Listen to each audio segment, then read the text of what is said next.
واحد ایسی کتاب ہے جس کے بارے میں اللہ رب العزت والجلال نے خود قرآن کریم کے اندر ارشاد فرمایا اِنَّا نَحْنُ نَزَّلْنَا الذِّكْرَ وَإِنَّا لَهُ لَحَافِظُونَ کہ ہم نے اس قرآن کو نازل کیا اور ہم ہی اس کی حفاظت کرنے والے۔ دنیا کے تمام انسان اگر اس بات کے اوپر آمادہ ہو جائے، دنیا کے تمام انسان اگر اس بات پر طے کرے کہ ہم اس قرآن کریم کو ہٹا دیں گے مٹا دیں گے، تو یاد رکھو انسان یہ کوشش تو کر سکتے ہیں، اپنی پوری طاقت اور توانائی صرف کر سکتے ہیں، لیکن وہ اپنے اس دعوے کو پورا کرنے والے نہیں ہو سکتے۔ اس لیے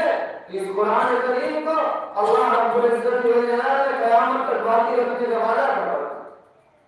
اور جب اللہ رب العزت والجلال کسی چیز کی حفاظت کرنے پر آ جائے تو دنیا کی ساری طاقت ایک طرف ہو جائے، ساری ٹیکنالوجی ایک طرف ہو جائے، اپنا سارا دماغ استعمال کر لیا جائے، لیکن وہ قرآن کریم کے اندر رد و بدل تغیر اور تبدیل پیدا کرنا چاہے تو نہیں کر سکتے۔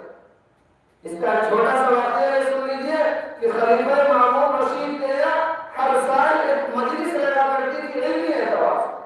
جہاں بلا کسی تفریق مذہب کے لوگوں کو آنے کا اجازت ہوتی اور لوگوں کو ہر انسان کو اپنے مذہب کے مطابق دلائل پیش کرنے کے لیے کہا جاتا۔ لوگ آئے اور اپنی اپنی باتیں رکھی، ایک کرسچن یہودی عیسائی آیا اور اس نے بھی آ کر کے اپنی بات رکھی، اور عیسائیت کی جو اس نے ترجمانی کیا چھوٹے انداز کے اندر، ایک نرالے انداز کے اندر، لوگوں کو اس نے مجلس کا دل نہ ہوگی۔ لوگوں نے کہا کہ آپ اسلام قبول کر لیجیے، بادشاہ نے کہا۔ اس نے کہا کہ میں ایسا نہیں کر سکتا، میں اپنے مذہب کا زبردست خطیب و مقرر، میں ایسا نہیں کر سکتا۔ لہٰذا وہ شخص چلا گیا اور جانے کے بعد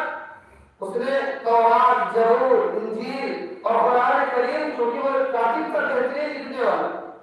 ان کتابوں کو لکھا، اور لکھنے کے بعد انہیں جب مجمع عام کے اندر تقسیم کیا، گرجا کے اندر لے گیا، تو لوگوں نے اس کی خوشخطی کو دیکھ کر کے، بڑی خوبصورت انداز کی اس کی لکھائی کو دیکھ کر کے لوگوں کے سامنے کہا کہ لے لیجیے، تو لوگوں نے کہا بہت عزت اور احترام کے ساتھ اس کو لے لیجیے۔ اور جب قرآن کریم کی باری ہے اس نے لوگوں کے سامنے پیش کیا تو لوگوں نے اپنے علماء کی طرف رجوع کیا۔ آج ہمارے نگاہ میں علماء کی قدر کماتی چلی جا رہی، لوگوں نے رجوع کیا اپنے علماء کی طرف اور ان سے کہا کہ صاحب یہ قرآن کریم لکھی ہوئی تو بڑی خوبصورت انداز کے اندر ہے، لیکن یہ احساس نہیں ہو رہا کہ صحیح ہے یا غلط، لہٰذا اس کو پڑھیے۔ جب پڑھا گیا تو اس کو اس نے تمام کتابوں کے اندر کچھ نہ کچھ تغیر اور تبدیلی کر دی۔ بہرحال جب وہ دوسری سال اور پھر جب مامون رشید نے اپنے جو اجتماع کیا علماء کو، اس میں وہ شخص آیا اور اب جب وہ آیا تو بجائے عیسائیت کے اس نے اسلام کی ترجمہ کی، اسلام کو لوگوں کے سامنے پیش کیا۔ تو مامون رشید نے پوچھا کہ معاملہ کیا، پچھلے سال تم نے یہودیت کی ترجمہ کی، عیسائیت کی لی تھی، اب تم کیا ہو گیا؟ تو اس شخص نے بتایا کہ میں نے جو دیگر کتابیں لکھی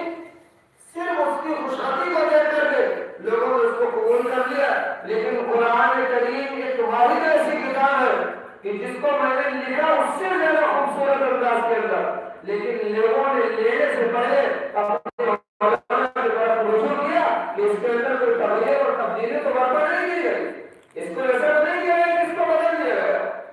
تو اللہ رب العزت والجلال نے قرآن کریم کی 5 طریقے سے حفاظت کرائی، ورنہ اللہ چاہے گا تو جس سے چاہے گا حفاظت کرا لے۔ یہ اللہ کے لیے کوئی مشکل نہیں ہے، اللہ جب چاہتا ہے تو غیروں سے کام لے لیتا ہے، اللہ جب چاہتا ہے تو ابابیل کے لشکر سے ابرار کی ہاتھیوں کے لشکر کو تباہ و برباد کروا دیتا ہے،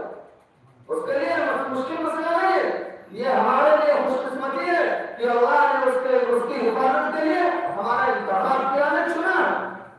ہمیں اس پر اللہ کا شکر کرنا چاہیے کہ اللہ نے محکم نشان اور عظیم اسلام کتاب عطا فرمائے اور اپنے آخری اور پیارے اور امام الانبیاء، تمام کائنات کے سردار امام الانبیاء جناب محمد رسول اللہ صلی اللہ علیہ وسلم کی آپ کی